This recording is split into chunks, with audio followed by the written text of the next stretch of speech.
the voice of God, of the divine, can be heard above the roar of the cannon.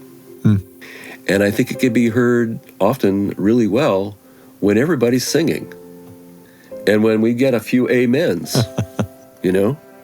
And when, instead of waiting for 30 minutes in the silence for somebody to have a testimony, we sing for 30 minutes and, a brother or sister comes out and they testify. On In Good Faith, we believe that all faith traditions have something to teach us about how God is working in the world and in our lives. So join us to listen, learn, and be amazed. Today on In Good Faith, we're really taking seriously our sort of personal sense of mission that we see God working in different people's lives in different ways. These are very different ways. We're going to hear words like Quaker and AI in the same sentence, which I had never before put together. And we hear those two words from Professor Gray Cox, who's the author of Smarter Planet or Wiser Earth. He teaches courses at the College of the Atlantic in Bar Harbor, Maine, and is a co-founder and current clerk of the Quaker Institute for the Future. That is something I didn't know existed. I just have this vision of where the Quakers existed in American history. And that's, gotcha. That's at the beginning. William Penn, founding fathers, exactly, all of that. Exactly that. And so to hear that the Quakers themselves 20 years ago were like, we need to be contemplating the future and the problems of the future, that's a really great thing. I'm glad somebody was doing that because I wasn't. I was whittling away my time watching movies. Our senior producer, Heather Bigley, in studio, now live with me. Hello. This is fascinating to me, and one of the lovely things about the Quaker tradition is the lack of a particularly nailed-down set of beliefs, that there is an openness to people coming from other faith traditions even, other than Christianity, and following this Quaker model. And in fact, that's one of the first things that I asked our guests. As a Quaker, for me, the term faith is tied much more to experiences rather than to doctrines. Quakers we don't have a creed. There's no, I believe in the fill in the blank that's fixed. And so fellow Quakers may even have varying conceptions of God. They do, yeah. And come often from different traditions in doing so. But we do share sort of what are referred to as kind of core testimonies, a testimony for peace and the conviction that there's that of God in everyone, and that when we try to speak to that of God in others and listen to it in ourselves, we can find way open to engaging in nonviolent ways of reconciling all our differences and caring for the earth. That conviction is formulated in sort of, in a testimony that's not in any fixed version. And so some people will say the experience of that is that Christ has come to teach his people himself. That when two or more are gathered, Jesus is in our midst. Other people have problems with the metaphysics of that, and we'll talk more about an experience of presence, of the divine, of love. People coming from Jewish or Buddhist or other backgrounds formulate the metaphysics differently.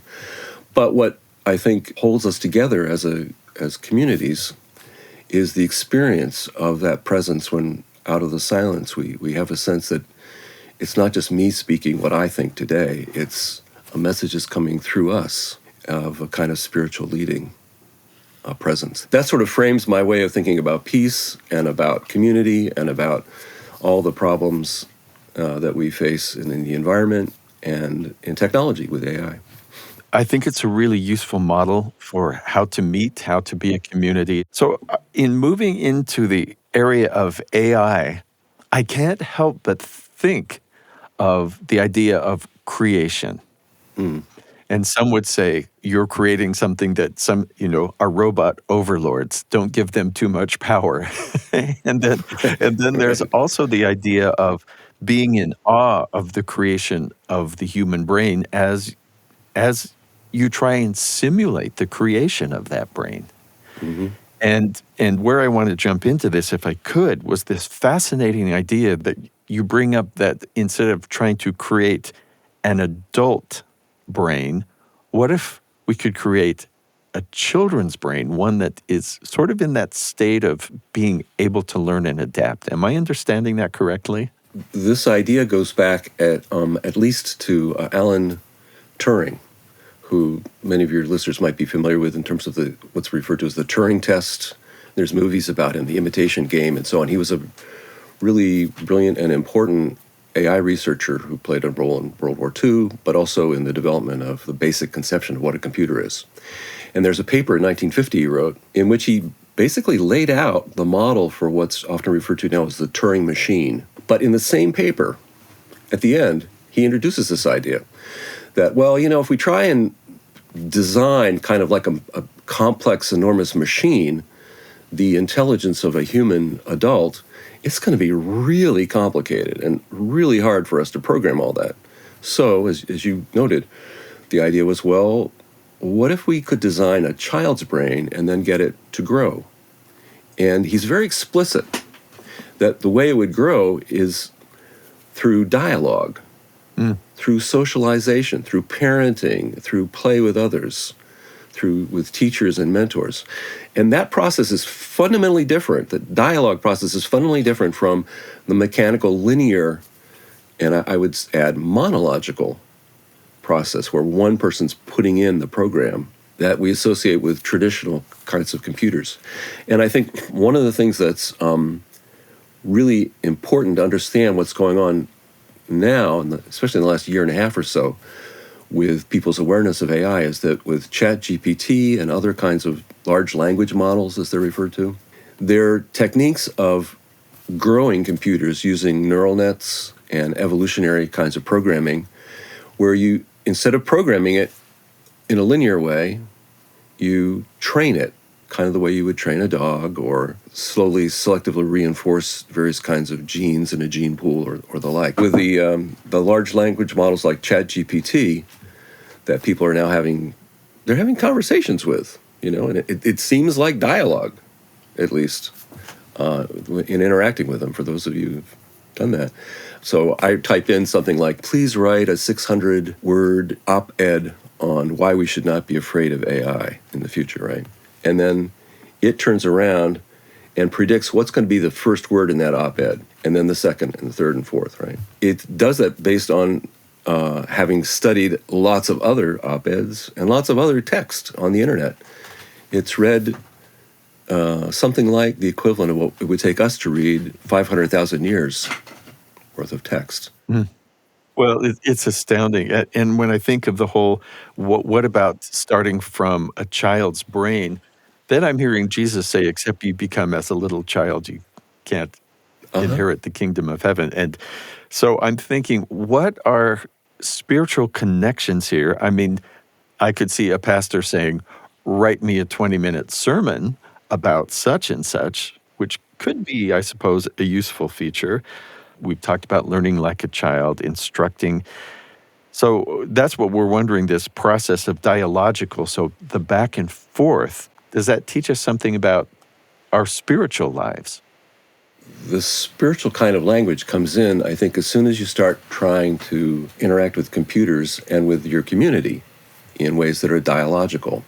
And it might help just to step back for a second and frame this in the way that I think of it in larger terms, because the key point I want to make is that, for me, spirituality and spirit-led ways of thinking for humans and for machines and for communities all grow out of a way of interacting that's dialogical rather than monological or mechanical. Meaning two voices, back and forth. Two or more voices. Yeah, there's an alternative kind of reasoning, this dialogical reasoning, that has a different basic structure where you start with two or more points of view, two or more people with different assumptions. They don't agree on the definitions of their terms. They don't agree on their principles. They don't agree even on what rules of reasoning they're going to follow.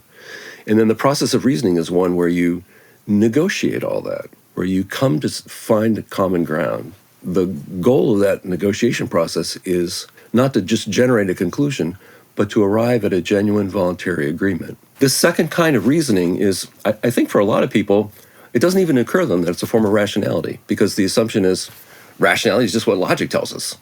And certainly in the people who've been developing AI, most of them are trained in STEM, science, technology, engineering kinds of education.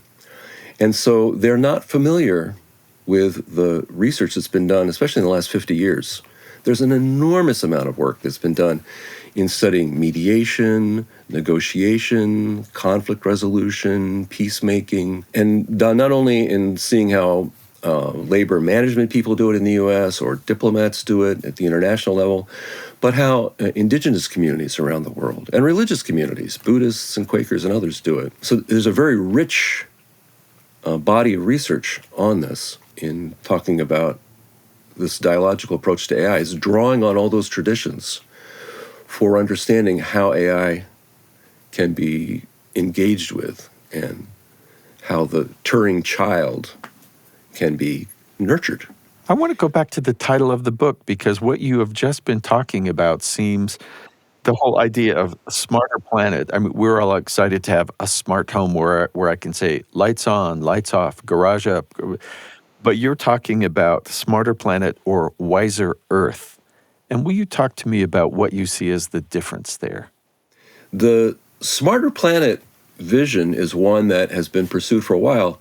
IBM had some ads in around 2008, 2009 that were promoting what we now think of as smartphones, smart cars, smart food systems, smart schools, smart cities, smart transport systems, smart bombs, smart battlefields, in that they're run by AI. And so the idea of a smarter planet isn't just that, we can be so much smarter in the way that we manage things, but actually the things themselves are going to be smarter. And they're going to be autonomous in running themselves. There are sort of two problems with that, or concerns for me with that smarter planet vision. And one is that typically these smart systems focus on one or a few values. So, for example, if you just focus on test scores, you're leaving out the functions that a school serves in helping kids to develop character, develop community, provide a safe place for them to be when their parents are working, provide opportunities for developing extracurricular kinds of skills that are going to play an important role in their leisure life later, but also in their work life later. Provide, sports teams that give the community a sense of identity. I'm going on a little bit just to emphasize the point that there are lots and lots and lots of values that schools and so on serve. And the smart systems typically leave those out of consideration. And so you end up with systems that, create ecological problems, and in the end, often ecological disasters of all sorts, as well as social disasters and problems. Well, we mentioned schools and churches and factories. How do you see AI influencing religious life, or do you? It already is and will continue to do it in a variety of ways, some which may be not so good and others which may be good. I think on the one hand, I suspect that there are already ministers, priests, rabbis, and others who are using ChatGPT to write drafts for their sermons and talks, Mm-hmm. And I heard the other day a report where people were sharing that the men who are writing the vows for their weddings are using ChatGPT in some cases just to write the whole thing, right?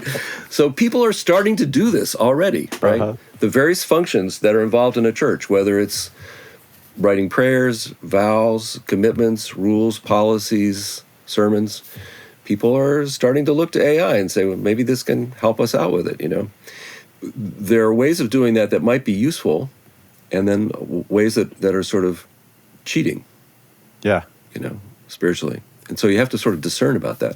I think the ways that can be useful include, for example, trying to look at issues from other points of view. If I'm, writing a wedding vow or writing a sermon, and I want to include points of view of women or people of color or some other cultural tradition, then, it might be that actually AI could really help me get a list of some points to consider, some questions to ask, some things to start thinking about. I think that increasingly people are using AI as part of sort of monitoring their different aspects of their lives and their life systems, their calendars, their workout routines, their prayer life, their meditation life. to the extent that people in a reflective and collaborative way, drawing on co-mentors with other people, can sort of think about, well, okay, how might this be useful? How could the AI give me a nudge to remember to pray? Yeah, I've definitely seen that for adherents to Islam, because those times can change as the days get longer or shorter, depending where you live, that they will remind you of your prayer, and even to find your direction. Where's Mecca, by the way? Your app can tell you wherever you are if you Right, don't happen to know. right. Those are great examples. I'm really intrigued by the idea of what you talk about, listening to be spirit-led. And so I'm guessing this might be one of your spiritual practices I wanted to ask about that make you feel like you're in touch with the divine. Is that listening in silence, or what other things are part of your practice? Listening in silence is one important part of my practice, and it's sort of there in the Quaker tradition, and in doing meetings for worship for the conduct of research at the Quaker Institute for the Future, we regularly include not just beginning in silence, but sometimes when things are difficult or puzzling, we might call for silence and allow a deeper listening to occur. But for me, silence is not just the only way, and it's certainly not a end all and be all. And I think that the voice of God, of the divine, can be heard above the roar of the cannon. And I think it can be heard often really well when everybody's singing, and when we get a few amens, and when instead of waiting for 30 minutes in the silence for somebody to have a testimony, we sing for 30 minutes. And, a brother or sister comes out and they testify, So for me, actually, music can be really important. But I think also there are a variety of other kinds of ceremony that come out of indigenous traditions. Here in Maine, really blessed to live in the unceded territory of the Wabanaki people. And when I've had a ceremony with them, it's really striking to me the ways in which it provides focus and open the discernment process to listen to others and be in dialogue. And I think God has many faces, many voices, and I don't think that they're competing. And that's partly because I have, this sort of non-creedal approach to faith that's very experimental, experiential based. It can let me be open to different traditions and experiences. But it's also that I have a conception of science in which ultimately it's framed by the larger dialogue about what things are and what they mean. I think that our best science actually shows that the world is a very rich place. It's not just a bunch of atoms bouncing around according to mechanical laws. It has emergent structures of all sorts in biology and history, and the patterns of that emergence are formed and guided by structures of possibility. That one advocate of atheism, actually, Daniel Dennett, has talked about sort of design space. And I think when you look seriously what he's talking about, science actually discovers and says, and not to sort of impose, some religious idea on it, but to really be really genuinely in dialogue about it. Where do these patterns that are discovered in chaos theory and so on, where do they come from, and how do they work, and how do they function? And at different levels, including in history, for example, can offer openings. And the other thing I just have to say, I guess, too, we are really lucky to be in a really remarkable place. Being here at all, and being able to be thinking, living, interacting, and so on.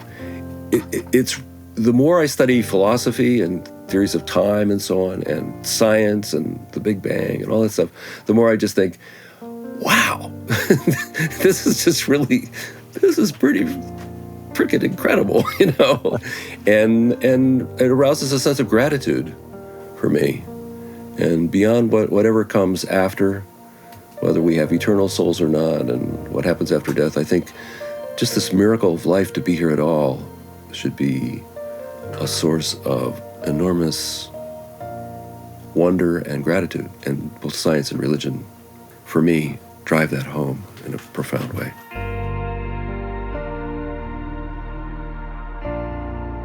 So that was Steve talking with Professor Gray Cox at the College of the Atlantic in Bar Harbor. And he is the author of Smarter Planet or Wiser Earth. And that's a question mark. And he made that point to us in our interview, that it's still up to be decided. Yes, because we are in the thick of it.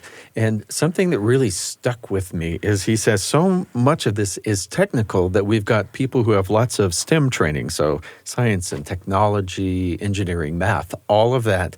And he is saying we have to include people with other areas of expertise, including collaboration and negotiation and even peacemaking. Who thinks of that when they're putting together artificial intelligence? You know, he says in the interview that negotiation is used to arrive at genuine voluntary agreement.